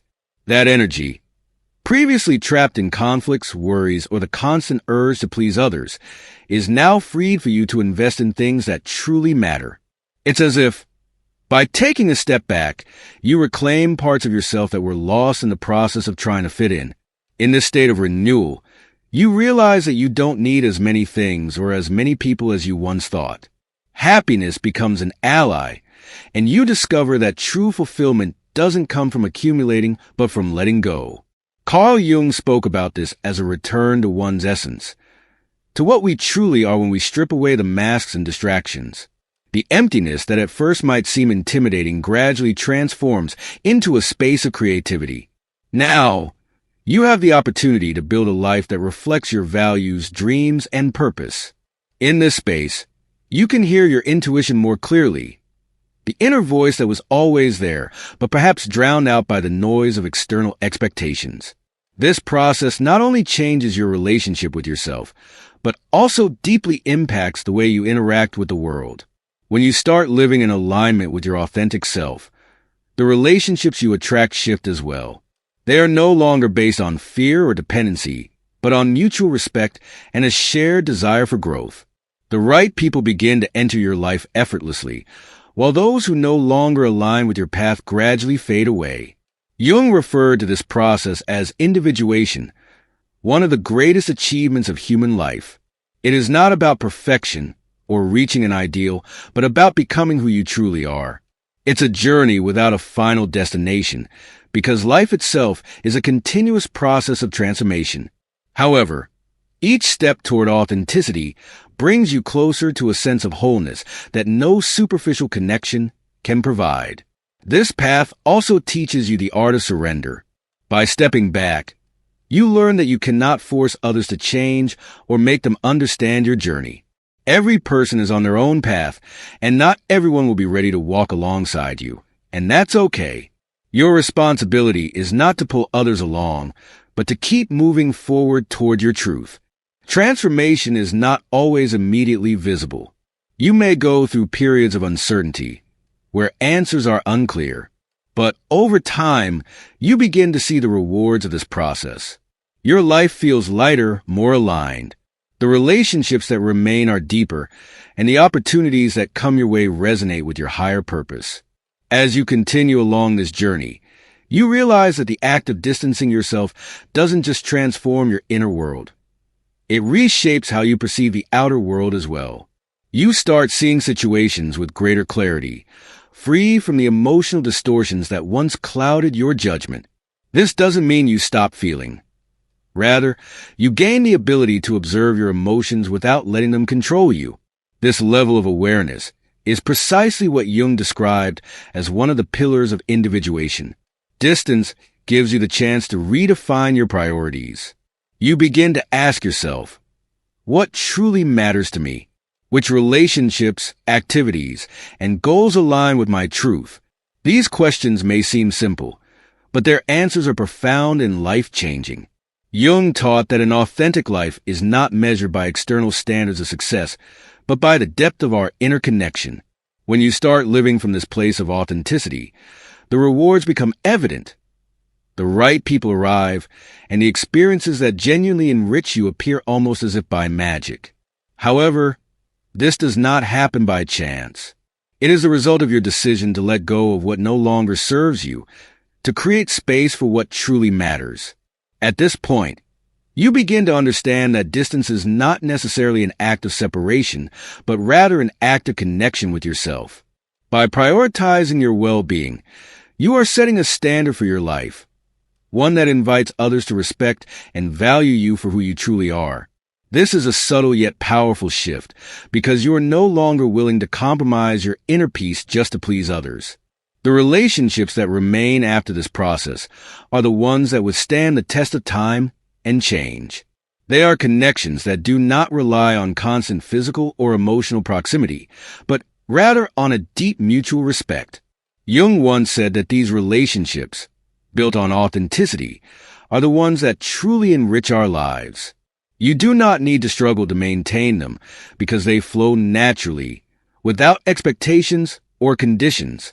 Of course, there will also be those who do not understand your decision. Some will accuse you of selfishness, interpreting your distance as rejection. But here's the truth. You are not obligated to explain your growth to those who are not ready to understand it. Everyone is on their own journey, and your responsibility is to yourself, not to the expectations of others. Distance also teaches you the power of patience. Not everything is resolved immediately, and not all answers arrive when you seek them. But as Jung said, the process of individuation is not a destination. It is a journey. Every step you take, no matter how small, brings you closer to your true self. And in this journey, even moments of uncertainty have a purpose. As you integrate this new way of living, you also realize that distance is not always permanent. Some relationships that seem lost along the way may reconnect later, but under new conditions. These rekindled connections are based on a deeper mutual understanding, on a respect that perhaps did not exist before. But if they do not return, that is also okay, because you no longer depend on them to feel whole. This process not only affects your personal relationships, but also impacts how you relate to your goals and dreams. When you decide to let go of what is not aligned with you, you begin to rediscover your passions, those things that truly inspire you and give you purpose. It is as if, by freeing yourself from unnecessary burdens, you regain the energy and clarity needed to pursue what you truly desire. That clarity, which arises from taking a step back, leads you to redefine the meaning of success in your life. Success is no longer about meeting external standards, but about living in alignment with your inner self. Carl Jung emphasized that the purpose of life is not to attain superficial happiness, but to find a fulfillment that arises from integrating all parts of yourself, including those you once repressed or ignored. The act of creating distance becomes a symbol of your commitment to this deeper purpose, a constant reminder that your energy is sacred and that you are unwilling to waste it on relationships, activities, or situations that do not contribute to your well-being. This decision to protect your energy is not an act of selfishness, but a form of self-love, a love that, paradoxically, allows you to be more generous with others. When you are aligned with yourself, relationships no longer feel like a burden. Instead of trying to fit in or seek validation, you realize that the most valuable connections are the ones that allow you to be your true self. These relationships do not require constant effort to be maintained because they flow naturally. They are authentic, based on acceptance and mutual respect. As you delve deeper into this path, you also begin to notice patterns in your life that previously went unnoticed. Perhaps you realize that you have been repeating the same mistakes in different relationships, or that certain toxic dynamics have persisted for years. Jung described this as part of the process of integration, making the unconscious conscious. By creating distance, you gain the opportunity to break these cycles and choose something different. The process of letting go is not always linear. There will be moments when nostalgia creeps in, making you yearn for what you left behind, especially if those people or situations played a significant role in your life. But that nostalgia is not a sign that you should go back. It is an opportunity to reflect on what you truly value and what you are willing to accept in the future. At this stage, you begin to notice how your perception of time changes. The things that once seemed urgent no longer hold the same weight. Now, you understand that personal growth cannot be rushed, that each stage has its own rhythm, and that even moments of apparent stagnation serve a purpose. Jung once said that the unconscious is always at work, even when we are not aware of it. So, even if you do not see immediate results, you can trust that the process is unfolding. This journey also leads you to a deeper understanding of synchronicity. When you live in alignment with yourself, you start to notice how things fall into place effortlessly, how the right people appear at the perfect time, how opportunities arise just when you need them most, and how the challenges you face seem designed to help you grow. This is not a coincidence. It is a sign that you are on the right path. Through this process, you discover that the greatest gift of stepping back is not what you lose, but what you gain, a deeper connection with yourself, one that is more aligned with your values, and an inner peace that cannot be replaced by anything external. You begin to realize that although the path may be challenging, every step is worth it. The transformation you experience is not just for you. It also impacts those around you. When you choose to live authentically, you inspire others to do the same. You do not need to say a word. Your example is enough. And while not everyone will follow your path, those who do will find in you a source of inspiration and strength. At the end of this process, you realize that taking distance is not about running away or abandoning anything. It is about reconnecting with what truly matters. It is an act of courage that allows you to redefine your life from a place of authenticity and fulfillment. The relationships that remain after this process are the ones that are meant to be, and the new connections that come into your life do so from a space of respect and harmony. You come to understand that by letting go of what no longer resonates with you, you are sending a powerful message to the universe. you are ready for something better. Carl Jung taught us that the journey toward oneself is the most significant adventure we can embark on. It is a path that not only transforms our own lives, but also has a profound impact on those around us. Your decision to live in alignment with yourself is not just a personal act. It is a beacon of light that guides others who are searching for the courage to do the same.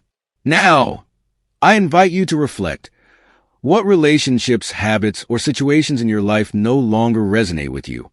What would you gain by releasing what drains you and making space for what truly matters?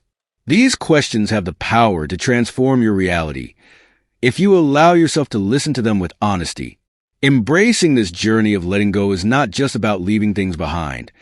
It is about stepping into a new version of yourself, one that is freer, wiser, and more in tune with your true essence. Every challenge you face, every moment of doubt, and every step forward is shaping you into the person you are meant to be. Trust that the universe is always working in your favor, guiding you toward the experiences and people that align with your highest good. The more you release what no longer serves you, the more you make space for growth, joy, and purpose. Remember, you are not losing anything. You are making room for something greater. You are not walking away. You are walking toward the life you truly deserve.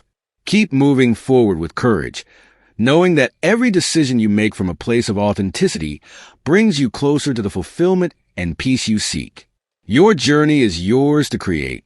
Believe in it, honor it, and most importantly, embrace it with an open heart.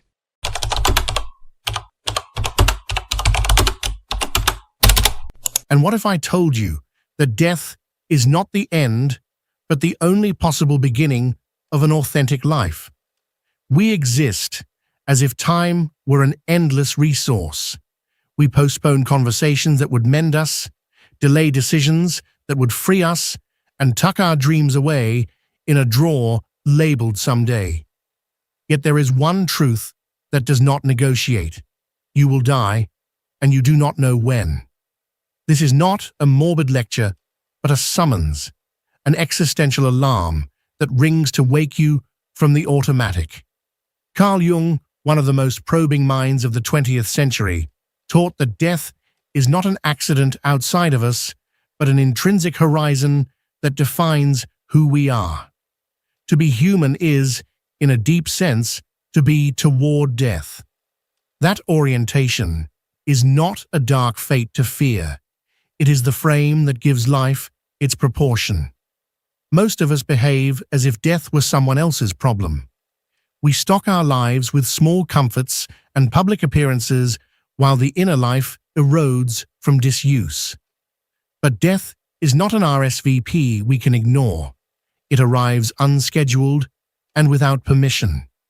Jung insisted that the person who learns to face death ceases to be a slave to fear, a slave to the habits of the crowd, a slave to distraction. This recognition does not shrink life.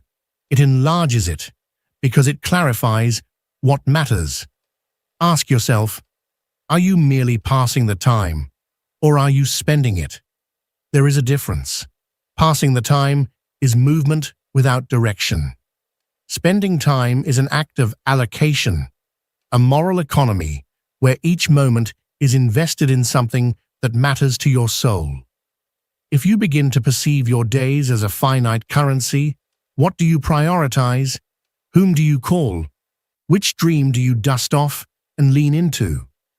Jung did not invite us to obsess over death, but to hold it as a constant companion, a whisper behind our choices that keeps them honest. This whisper is subtle. It surfaces in the sudden clarity after loss, in the urgency that follows an unexpected diagnosis, in the small rebellions we postpone because we fear the unknown. To let that whisper guide you is to allow life to be sharpened by its own limits. Imagine an invisible hourglass you carry everywhere. Nobody can see how many grains have fallen and how many remain. The opacity of its measure is both terrifying and liberating. Terrifying because it refuses to be controlled. Liberating precisely because the measure is unknowable, every moment becomes an opportunity for meaning. Each grain that drops cannot be retrieved. What will you have used it for? To build connection, to cultivate courage, or to cushion your days with avoidance? When we flee from the thought of death, we throw a veil over the essential. We become conformists to a script not written by our hands. We take on identities offered by family, culture, or market forces, and then call them our own. This is what Jung called inauthenticity, living a life assembled from external parts until the whole no longer fits. Authenticity, in contrast, begins where denial ends. It begins when you accept that non-existence is possible, and let that acceptance inform the way you live. It means refusing to let the standard measures of success, applause, salary, approval, decide the worth of your days. It means asking instead, what does my depth require? What does my conscience ask me to honor now? Such choices are rarely dramatic. Often they are small, stubborn acts of fidelity. Speaking a truth you have softened into silence, leaving a job that erodes your center, forgiving someone when bitterness has calcified your heart, or finally, engraving time in the calendar for the work that whispers to you at night. These are not theatrical gestures. They are the quiet rebellions of a life waking up. Consider the stories of ordinary people who began to take death seriously and were thereby reborn. A teacher who retired early to write, a mother who learned to say no and found time to read, a son who reconciled with an estranged father before it was too late. None of these acts require grandeur, only presence. Presence is the currency death values most. To live toward death is to embrace responsibility, not as a burden, but as a liberation. Responsibility here means the courage to choose where you place your attention, how you allow others to shape you, and how you answer the call of your deepest inclinations. You become responsible not only for the life you present to the world, but for the inner architecture that holds you upright. There is also tenderness in this posture. When you remember that your time is limited, relationships alter their texture. Calls that once felt optional become urgent. Small kindnesses gain weight. You learn to listen without rehearsing a reply, to forgive because the ledger of grievances feels too heavy for a limited life, to hold another's hand without counting the minutes wasted. Death teaches you the economy of love. It is measured not in tokens, but in attention. Jung spoke often of individuation, the process by which a person becomes the most honest version of themselves. Facing death accelerates individuation because it presses you to choose your own contours. You are invited to separate what is yours from what is borrowed, to integrate shadow parts you have rejected, and to build a life congruent with an inward calling rather than an outward script. But beware, this is not a call to isolation or nihilism. On the contrary, the acknowledgement of mortality often deepens our ties to the community. Knowing our days are finite can inspire us to contribute, to risk intimacy, and to create works, small or large, that outlast fleeting comforts. When life is lived with eyes open to its limit, it develops a strength and generosity that the complacent cannot know. If you are troubled by anxiety at the thought of death, you are not alone. Many thinkers, from Yalom to Kierkegaard, have documented the paradox. Awareness of death can produce despair, but it can also produce meaning. The task is not to eliminate fear, impossible and unnecessary, but to transform it into fuel. Let the dread of an end become the energy to begin. How to begin, practically? Start by inventorying what you do in a week and ask, does this align with my values? Use small experiments. Block an hour a week to pursue the thing that scares you. Call the person you have been postponing. Say a true sentence. Keep a short journal of what felt honest each day. These are modest practices with powerful cumulative effects. They orient you, bit by bit, toward a life that will withstand the honesty of its own ending. And when grief arrives, as it often does, allow it its space. Grief is not a detour from life, but a proof of depth. It confirms that you have loved and been loved, that your attachments mattered.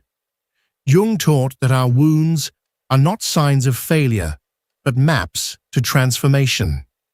Mourning can be a school. It teaches you how to hold loss without letting it petrify you. Ultimately, to accept that death walks with you is to accept the profound dignity of human limitation. It is to know that the edges of life are not defects, but defining lines. They give contrast to color and meaning to story. In the horizon of death, each choice becomes a line drawn with intention. So, will you live as if you have all the time in the world? Or will you let the reality of finite time shape the way you breathe, speak, and move? The difference is not trivial. One path leads to accumulation and avoidance, the other to presence and generosity. This is an invitation, not a verdict. Let the awareness of death be a threshold through which you step into fuller living. Let it be the hand that guides you back to your true calling. The last thing you owe the world is an honest life. If death is inevitable, then let your answer be that you chose, with courage and clarity, how you would spend the grains of your invisible hourglass. Death is not the enemy of life. It is its boundary, its outline, the silent force that grants it shape and urgency. Without death, life would dissolve into formlessness, just as a painting without lines would lose its vigor, its balance, its beauty. And here lies the essential question. Are you truly living the life that belongs to you, or merely following the script that others have written for you? We avoid this question. We avoid its weight, because to face it means to remember our own finitude. And so, we numb ourselves with routines, with endless tasks, with promises that never materialize. And in that haze, we drift further from the awareness of being alive. We live in a time where noise surrounds us on every side, constant notifications, endless goals, demands that multiply without end. Each day, we throw ourselves into a current of occupations we rarely choose, and within that relentless flow, something vital begins to fade, the conscious awareness of existence itself. Carl Jung described this as humanity's refusal to face the inner truth, the quiet avoidance of our deepest essence, not because of stupidity or cruelty, but because we fear the vertigo that comes with the memory that we will die. And so, we hide.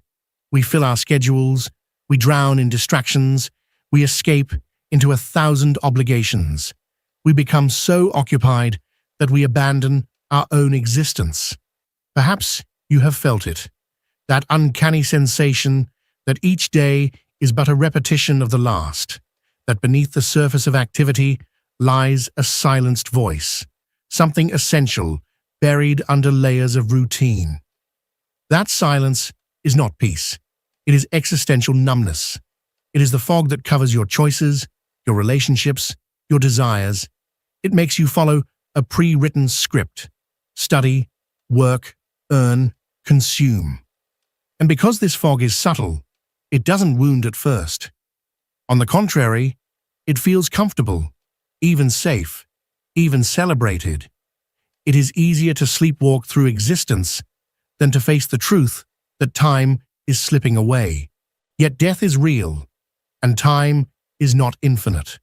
The more we deny this, the more estranged we become from ourselves.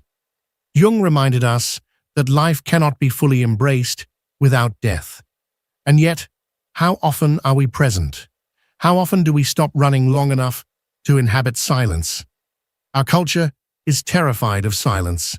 Social media, consumerism, the relentless rush, all are ways to avoid the uncomfortable question that waits in stillness. Am I truly living? By denying death, we also deny life. By refusing to think about the end, we refuse to ask whether our actions hold meaning. And that refusal, though easier in the moment, carries a devastating cost. One day, the fog lifts, but sometimes it is already too late. Time and again, existential psychology shows that crisis, loss, or proximity to death awakens people to truths they had ignored. They suddenly see with clarity that life is urgent. Not urgent because one must rush, but because the essential cannot be postponed forever. Ignoring death does not stop it. It only delays the awakening. To live with greater love, with greater clarity, with greater intention, you must face the certainty of your own ending. Awakening hurts, but remaining asleep can cost you your entire life. And yet, even knowing that we will die is often not enough. Sometimes we must brush against that edge, confront that limit, to recognize what truly matters. Radical moments, raw, disorienting, transformative, can tear us out of comfort and return us to urgency. They force us to stop pretending. They reveal the truth. People rarely regret not having worked more, not having earned more money. What they regret is not having lived authentically.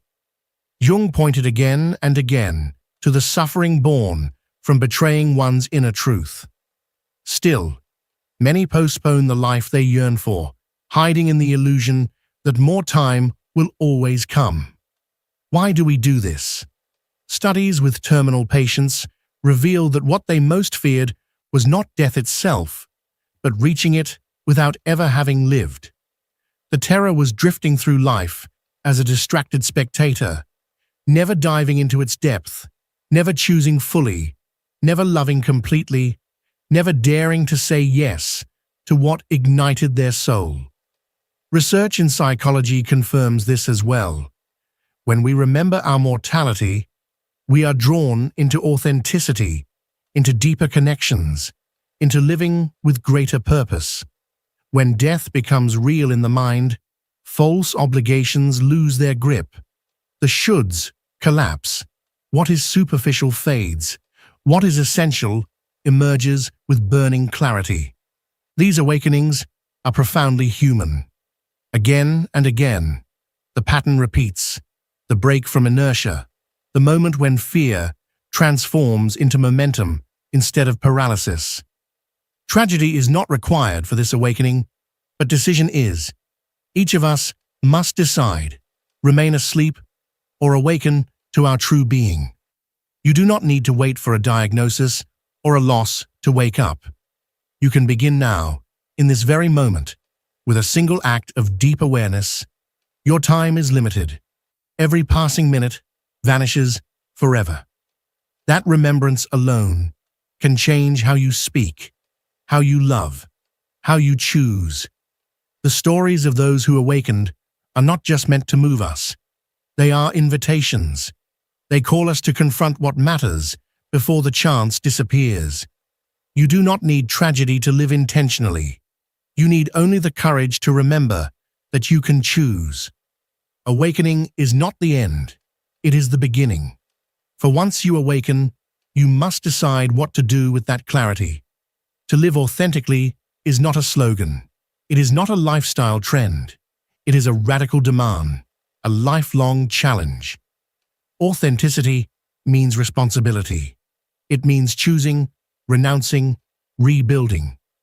Jung taught that authenticity arises when the individual ceases to dissolve into the collective, when you stop living according to the dictates of they, how they tell you to succeed, how they define love, how they measure worth. When you let yourself be carried by they, you live as a stranger to yourself, often without realizing it. To live authentically is to take your life into your own hands, to assume that no one else can live it for you, to recognize that your story is not rehearsed. It is unfolding in real time. And authenticity is not reckless indulgence. It is not doing whatever you want without consequence.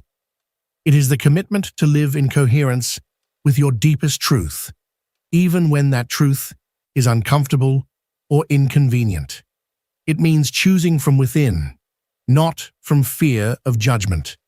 It means deciding without guarantees, embracing risk, daring to be yourself even when it costs you comfort, status, or security.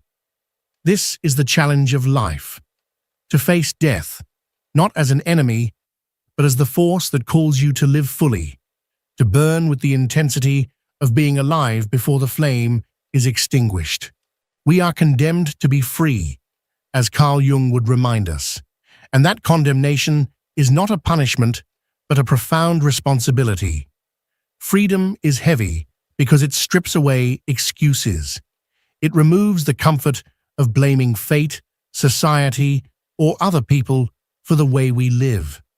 It pushes us into a raw confrontation with ourselves, with the choices we make each day, and with the silent question, are we truly living, or are we merely being lived by the forces around us?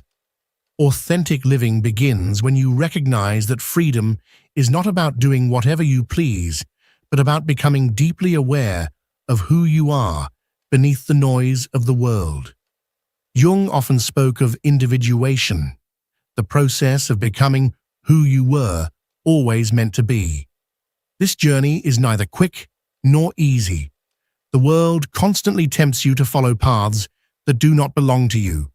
Expectations of family, demands of society, the seduction of approval, and the fear of rejection. And yet, every time you abandon yourself, a part of your soul goes silent. To live authentically means learning to listen again. It means saying no when something suffocates your spirit, even if that no creates conflict. It means daring to say yes to the callings that awaken fear, because behind fear lies growth. Each day becomes an invitation to ask yourself, does this action draw me nearer to my essence, or does it lead me further away? Authenticity is not about perfection, nor about crafting an image others will admire. It is about vigilance, about remaining awake to the ways you betray or honor yourself, moment by moment. There will be times when you notice you have strayed, times when you realize you are wearing a mask, pleasing others at the expense of your soul. In those moments, authenticity is the courage to pause, to turn around, and to begin again. It is giving yourself permission to evolve, to shift direction, to rewrite the meaning of your life without apology. Jung believed that the self is never static. It is a living force that demands renewal, and so authenticity is never finished. It is a continuous practice, a rhythm of losing and finding yourself again and again. Authenticity is not something displayed on a stage. It is lived quietly, deeply, embodied in the choices that no one else sees. It is not a performance, but a devotion. And though humble, it carries immense power. Because when you live from this place, you touch others, not with what you say, but with what you are. You leave an imprint of truth that outlives you. You did not come here to mimic, to repeat, to follow a script written by others. You came to create. And creation demands fierce loyalty to what is alive inside you. Do not wait for the world to validate you. Do not wait for the perfect moment, or for every sign to align. Life never grants certainty, only possibility. So choose. Take a step even if it trembles. Then take another. Authenticity is rarely about grand gestures. It is often about protecting a small flame. Your flame. The one that insists on burning even when everything around you collapses. That flame is your essence, your truth, and your task is to guard it. And at the end of this journey, when you stand before death, there will be a final question waiting. Will you meet death with trembling fear, or with the quiet peace of knowing you lived by your own choice? Death is not waiting far away. It is already watching you, already present in each breath. The real question is whether you are willing to look back at it, to live fully in its gaze, and to let it sharpen your awareness of life. To live with the awareness of death is not to live in despair. It is to live urgently, intentionally, courageously. To remember that you will die is not a dark act, but the most luminous act of love you can offer your own existence. Because when you embrace mortality, every moment becomes sacred. Time stops being something to waste and becomes something to honor. You do not need to wait for illness, for loss, for crisis to wake up. You can choose now. Speak your truth, even if your voice shakes. Cut away what dims your spirit. Protect what ignites your inner fire. Make space for your voice, your presence, your life. You do not need to be perfect. You need to be real. And if, while listening to this, something moved inside you, if a thought stirred, if a feeling rose, do not ignore it. Write it down, share it, live it, because these sparks are the seeds of transformation, and if you hold on to them, they will grow. So ask yourself, what feels most urgent to release right now? What burden no longer belongs to you? What truth is asking to be spoken? Do not let the moment pass. Begin here, begin now. And if your path is to continue exploring philosophy as an inner compass, remember that you are not alone. Here, we keep awakening together.